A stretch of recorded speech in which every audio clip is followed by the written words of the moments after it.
प्यारे बच्चों, सुप्रभात। नव वर्ष की आपको हार्दिक शुभकामनाएं। यह नया वर्ष आपके लिए सुखद हो, सुखमय हो, सुमंगल हो।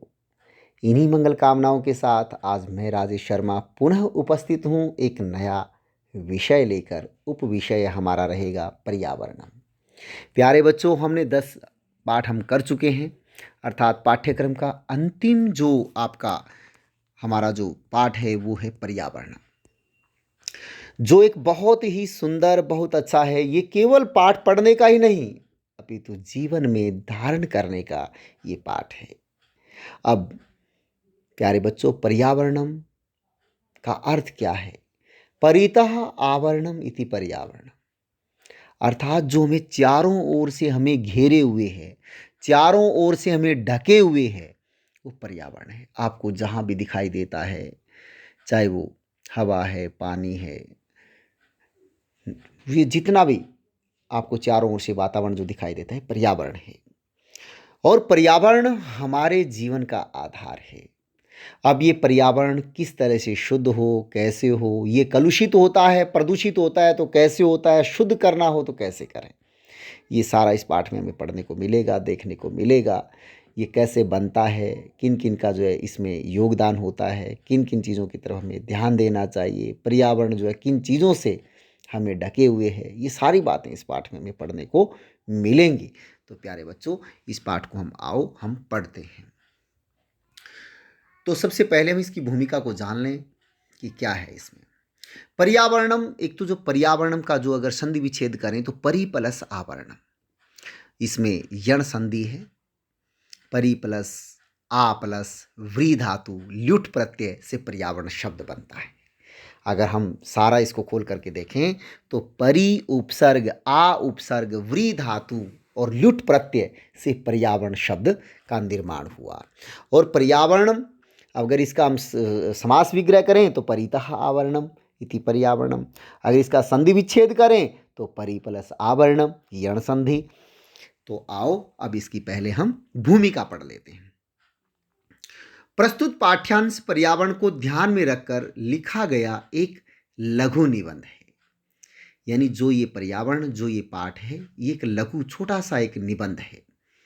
वर्तमान युग में प्रदूषित वातावरण मानव जीवन के लिए एक भयंकर अभिशाप बन गया है। तो प्यारे बच्चों, मैं भी आपको बात कर रहा था कि वर्तमान जो युग है हमारा, इसमें इस प्रदूषित वातावरण में जो चारों तरफ आप देख रहे हो, चाहे वो ध्वनि प्रदूषण है, चाहे वो जल प्रदूषण है, चाहे वो वायु प्रदूषण है, ठीक है, चाहे वो भूमि प्रदूषण है, ये सारा जो है वो एक भयंकर अभिशाप बनता जा रहा है। आज मनुष्य अपनी जो धन कमाने के लिए या फिर जो है आगे बढ़ने के लिए, या फिर होड़ लगी हुई है कि मैं और ज़्यादा मेरी रिस्पेक्ट हो, और ज़्यादा धन आए, इन चीज़ों में जो होड़ लगी हुई है, अपनी हैसियत को दिखाने में जो इंसान अंधा हो चुका है, तो वो ये भूल चुका है कि वाकई में जीने का आधार क्या है। हम बिल्कुल अगर 10 कदम पे जाते हैं तब भी स्कूटी लेकर के, बाइक लेकर के जाते हैं।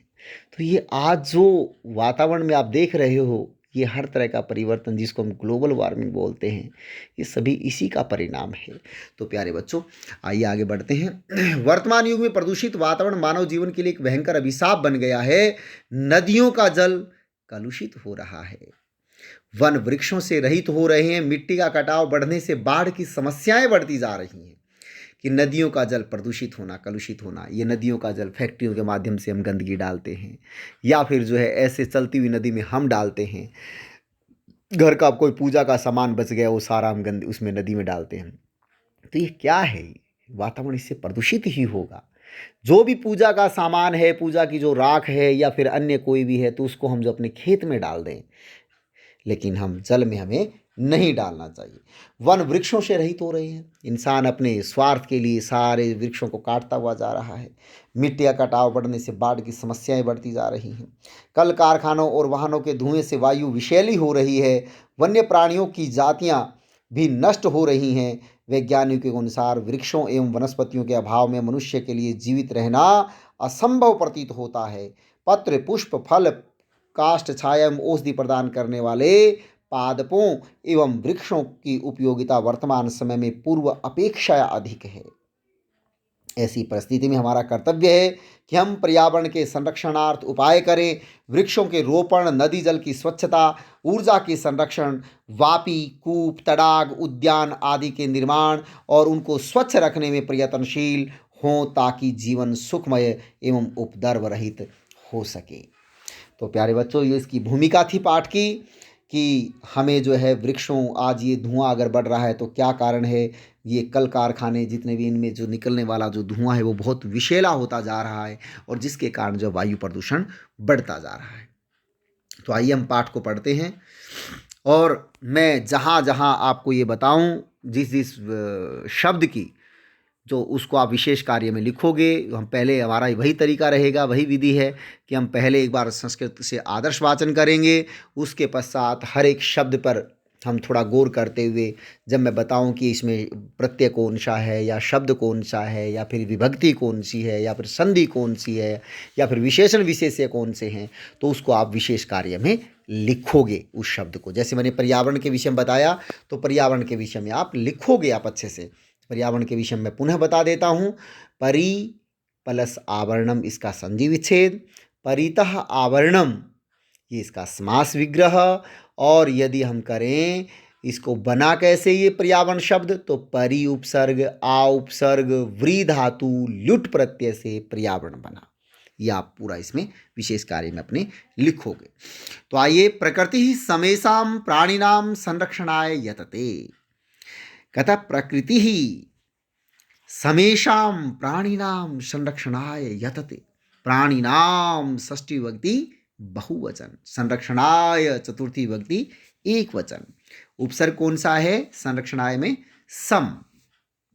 तो प्रकृति ही समेषां, समान रूप से, प्राणिनाम, प्राणियों की, संरक्षणाय, रक्षा करने के लिए यत्ते, प्रयत्न करती है।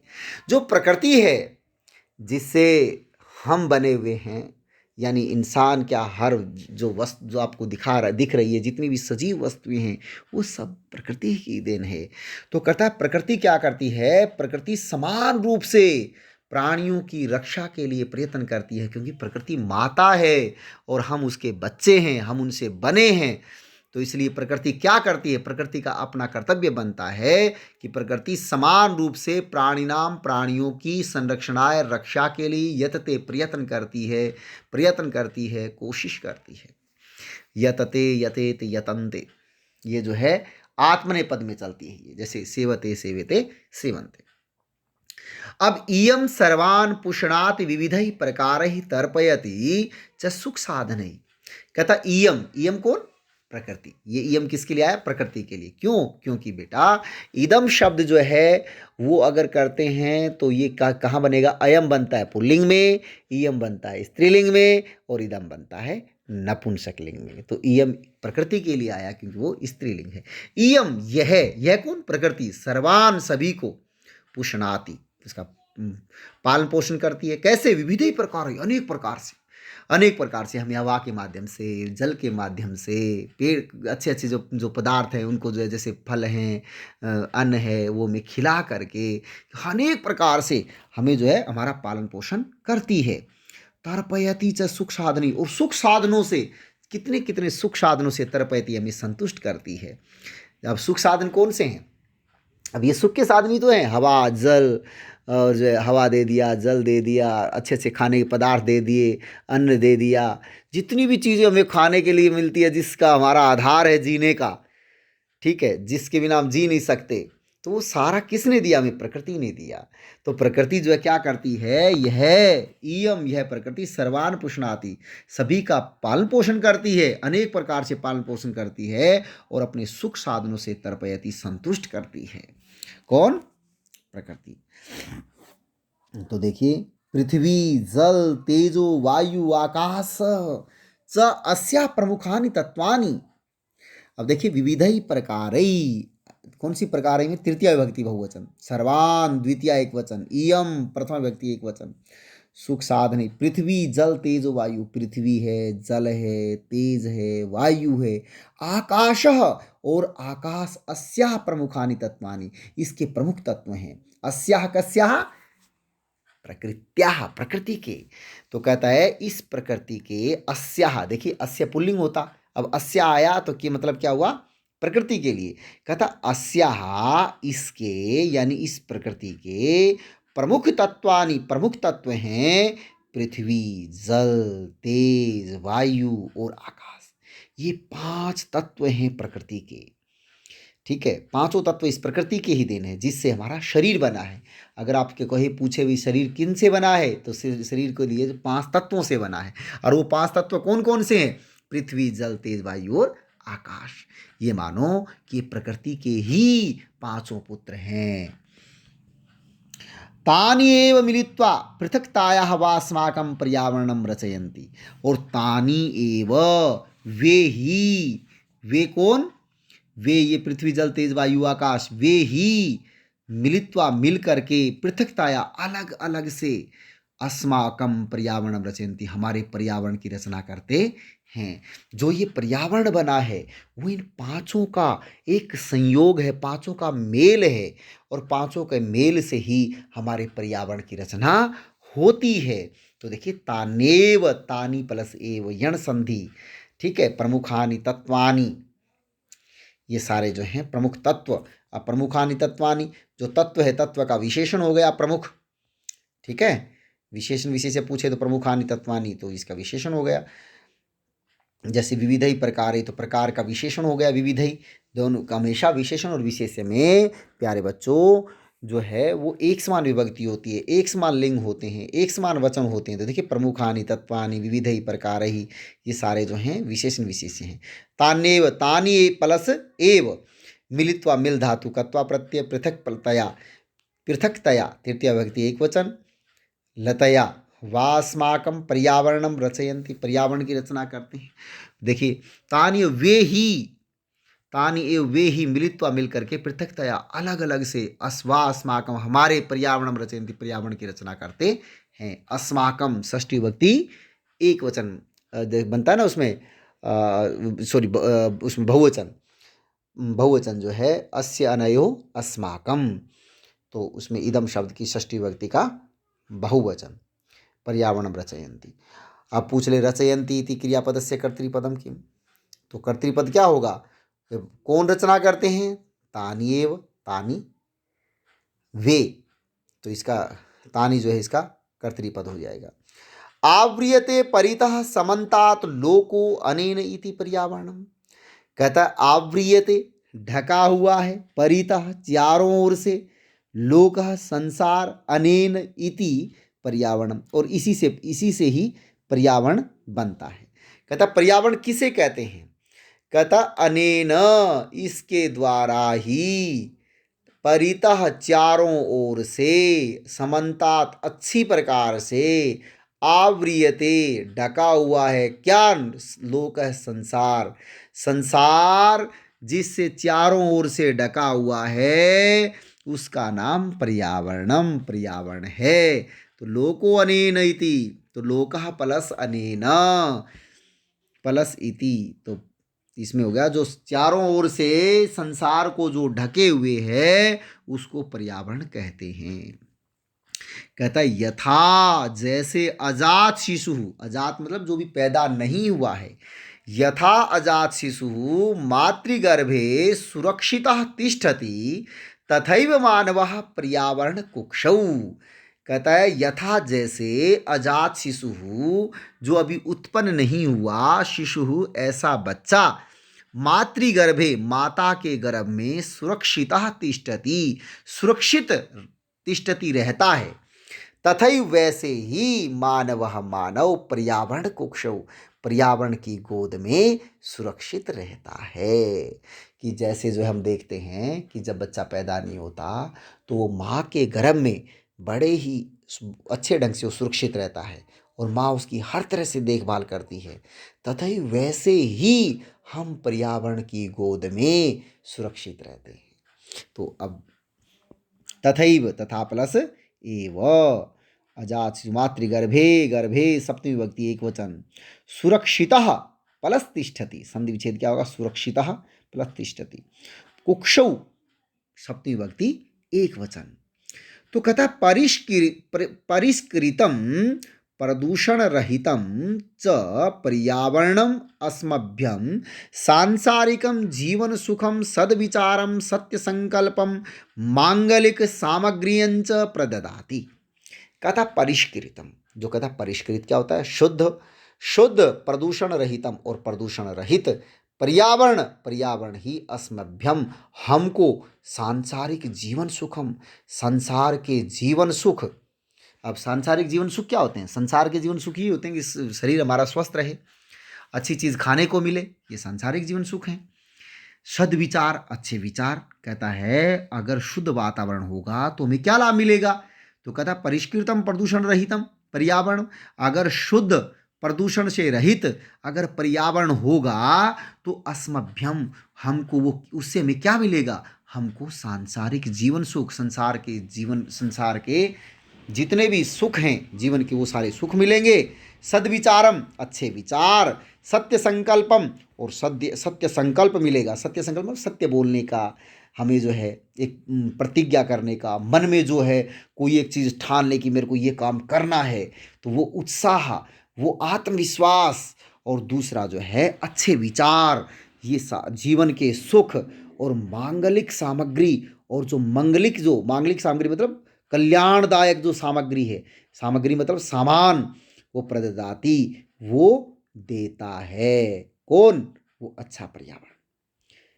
वो सारी चीज़ें, अगर शुद्ध वातावरण हुआ, प्रदूषण रहित वातावरण, हमको क्या क्या देता है? सांसारिक जीवन के सुख देता है, अच्छे विचार देता है, सत्य संकल्प, आत्मविश्वास देता है, मांगलिक सामग्री और कल्याणकारी जितनी भी सामग्री हैं, जो वस्तुएं हैं, जब कल्याणकारी वस्तुएं क्या हैं? अब आप सोचो, नदियों से क्या मिलता है? जल मिलता है। जल से क्या होगा? रस होगा। रस से क्या होगा? हमें जो है शरीर जो है वो प्रगति करेगा, उन्नति करेगा। ठीक है, तो इसी तरह से भोजन है, अन्न है, उसके बाद जो है हवा है, जल है, वायु है, ये सारी चीज़ें हमें वो देता है, ये सारी सामग्री हमें प्राप्त होती है। प्रकृति कोपही, लेकिन ध्यान दें कि प्रकृति के क्रोधित होने से, कोपही क्रोधित होने से, आतंकितः जनः यानी असंतुष्ट मनुष्य, आतंकित मनुष्य किम कर्तुम प्रभवति, क्या कर सकता है? अब आप ये सोच के देखो कि हमने पहले वाले लाइन में पढ़ा कि अगर शुद्ध वातावरण होगा तो हमें क्या क्या मिलेगा, और आप यही देखो कि अगर हमने शुद्ध वातावरण नहीं रखा तो उसके बदले क्या होगा? प्रकृति जो है क्रोधित होगी, और प्रकृति क्रोधित होने से आतंकित जो मनुष्य है, असंतुष्ट जो मनुष्य है, जो मानसिक रूप से जो परेशान मनुष्य है, वो किम कर्तुम प्रभवति, वो क्या कर सकता है? तो कर्तुम क्री धातु तुम प्रत्यय कर्तुम, ठीक है, कोप ही तृतीया भक्ति बहुवचन।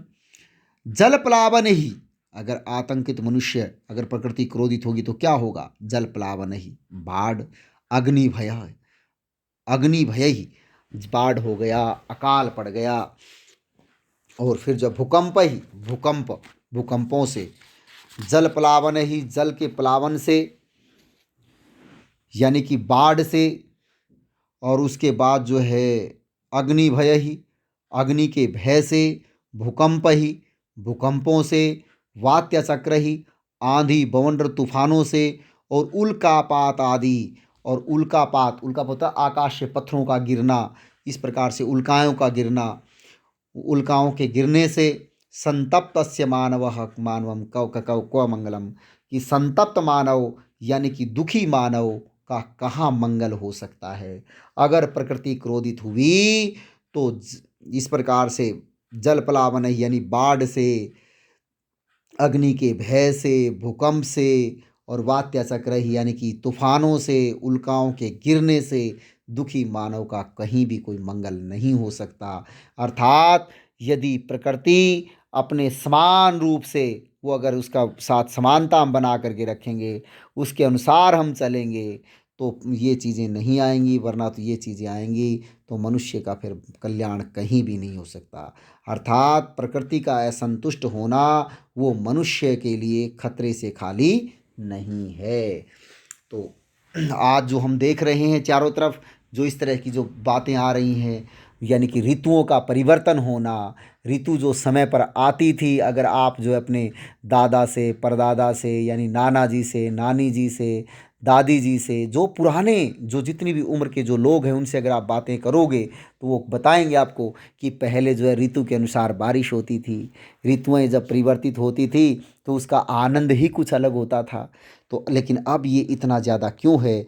क्योंकि यही कारण है कि हम आज प्रकृति जो है वो असंतुष्ट है। आगे चलिए। अतएव प्रकृति अस्माभिरक्षणीया, इसलिए प्रकृति की हम अस्माभि हमारे द्वारा रक्षणीय रक्षा की जानी चाहिए। अगर प्रकृति की रक्षा हम नहीं करेंगे तो हमारे लिए मुश्किलों में आ जाएंगे। तो जैसे जितने भी ना जल प्लावन ही, अग्नि भय ही, भूकंप ही, ये सारे तृतीया व्यक्ति बहुवचन के हैं। इसलिए प्रकृति अस्माभि, अस्माभि कहाँ बनता है? जैसे बनता है ना, अहम आवाम वयम मावाम अस्मान मया आवाभ्याम अस्माभि ही। और जो अस्माकम जो शब्द है ना, वो भी स्टूडेंट्स मैंने जो इदम शब्द रूप बता दिया था, प्लीज़ अब दोबारा ध्यान दें। अस्माकम शब्द अस्मद शब्द रूप के षष्ठी विभक्ति का बहुवचन है। तो इसी प्रकार जो अस्माभि है वो अस्मद शब्द रूप तृतीया विभक्ति बहुवचन है। रक्षण या रक्ष धातु अनियर प्रत्यय, रक्षा की जानी चाहिए। चलो अनियर प्रत्यय आपके नहीं लगता, लेकिन ये आपको मैं चलते चलते में बता देता हूँ ऐसे, फिर कभी आपको सुनने को मिलेगा तो आप समझ जाओगे कि हाँ सर ने एक दिन में बताया था।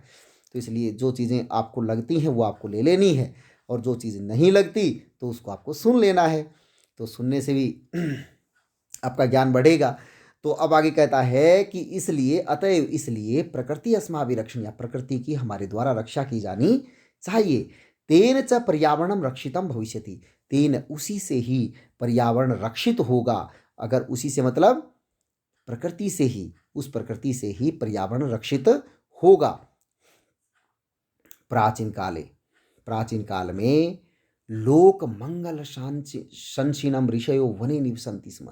प्राचीन काल में लोक मंगल यानी कि लोगों के कल्याण के लिए ऋषि वने निवसन्ति स्म, वन में रहते थे। लोगों की भलाई के लिए क्या करते थे वो? लोगों की भलाई के लिए मंत्रों का जो मंत्रों की खोज करना, लोगों की भलाई के लिए हवन करना। अब हवन करते थे तो हवन से वायु शुद्ध होती थी, वातावरण शुद्ध होता था। ठीक है, पेड़ पौधों की रक्षा करना, पहाड़ों की रक्षा करना, ये सारे जो हैं ये लोक मंगल के कार्य ऋषि वन में करते थे, वन में रहते हुए करते थे। तो प्राचीन काल में लोक मंगल सांचिनम, लोगों की भलाई के लिए ऋषि वने निवसन्ति, वन में रहते थे। तो प्राचीन काले सप्तमी विभक्ति एक वचन, ऋषि शब्द रूप प्रथम व्यक्ति बहुवचन, वने सप्तमी विभक्ति एक वचन, निवसन्ति इसमें रहते थे। जब भी समय लग जाता है लट लकार के साथ, जैसे पढ़ती इसमें पढ़ता था, अगर लट लकार के साथ समय लग जाएगा तो वो अतीत में चला जाता है, पास्ट में चला जाता है, भूतकाल में चला जाता है। तो ध्यान रहे। यतो ही, क्योंकि वने एव सुरक्षितम पर्यावरण उपलभ्यते, क्योंकि वन में ही सुरक्षित पर्यावरण प्राप्त होता है। क्योंकि वन अगर भरे भरे होंगे तो वन से क्या होगा? वायु शुद्ध होगी। ठीक है, वनों से क्या होगा? बारिश जो समय पर आएगी, वर्षा समय पर आएगी। ठीक है, और वर्षा जो समय पर आएगी तो सब चीज़ की वो हो जाएंगी। तो यतो ही, क्योंकि वने एव सुरक्षितम, वन में ही सुरक्षित पर्यावरण उपलब्धते, पर्यावरण जो हमें प्राप्त होता था।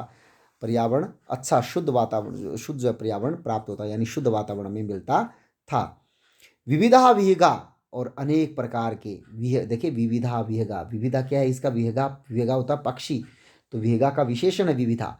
तो अनेक प्रकार के पक्षी कलकूजित ही, अपनी आवाज़ से, कलकूजन मतलब अपनी आवाज़ से, तत्र वहाँ पर श्रोत्र रसायनम ददाति, यानी कानों को अमृत देता है।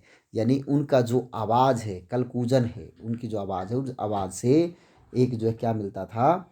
एक श्रोत्र यानी कानों को, रसायनम ददाति यानी अमृत देता है।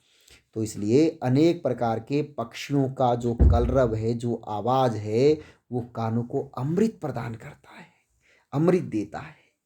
तो प्यारे बच्चों, हम पाठ को आज यहीं तक पढ़ेंगे। अब जो इसका शेष भाग है वो हम अगली कक्षा में पढ़ेंगे। तब तक आपको क्या करना है? इस पाठ को अच्छे से समझना है। जो मैंने आपको बातें बताई हैं इसको अच्छे से समझनी है। जो कठिन शब्द बताए हैं वो आपको विशेष कार्य में लिखने हैं। तो ये सारा काम आप करके अच्छे से, और फिर जो अपनी कॉपी में भी करना है और इस पाठ को अच्छे से पढ़ना है। तो फिर मिलेंगे हम बाद में एक नया नया जो उप विषय लेकर के, इस पाठ का अगला भाग लेकर के। तब तक के लिए मैं अपनी वाणी को विराम देता हूँ और आप सभी के लिए मंगल कामना करता हूँ। इति ओम शम। धन्यवाद।